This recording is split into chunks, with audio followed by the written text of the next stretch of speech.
এইটো এটা টাং যিটো কাঁচৰ খেলনা বা কাঁচৰ পৰা তৈয়াৰী আন যিকোনো বস্তু ধৰি ৰাখিবলৈ ব্যৱহাৰ কৰা হয়। আপুনি দেখিছে যে আমাৰ শিল্পীয়ে টাংৰ সহায়ত কাঁচৰ সামগ্ৰী কাটি চুলাৰ ওপৰত ৰাখিছে আৰু ইয়াত আমাৰ আকাংক্ষিত আকৃতি প্ৰস্তুত কৰা হৈছে। ইয়াৰ পিছত চুলাৰ পৰা আঁতৰাবলৈও টাং ব্যৱহাৰ কৰা হয়। সুৰক্ষাৰ দৃষ্টিকোণৰ পৰাও এইটো অতি গুৰুত্বপূৰ্ণ।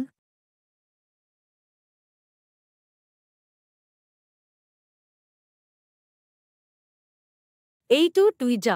ইয়াক নিৰাপদ ৰূপত গৰম কাঁচ তৈয়াৰ কৰিবলৈ বা ইয়াক আকৃতি দিবলৈ ব্যৱহাৰ কৰা হয়। ই কাঁচক এক যাদুকৰী প্ৰভাৱ দিয়ে, যিটো গলিত বা অৰ্ধগলিত কাঁচৰ সৈতে কাম কৰাৰ সময়ত অতি উপযোগী। এইবোৰে কাঁচৰ আকৃতি দিয়াত সহায় কৰিব পাৰে। কাঁচৰ গহ্বৰটো গৰম কৰি টাং ব্যৱহাৰ কৰি এটা আকৃতি দিয়া হয় আৰু তাৰ পিছত আপুনি ইয়াক আন সঁজুলিৰ সহায়ত ডিজাইন কৰিব পাৰে।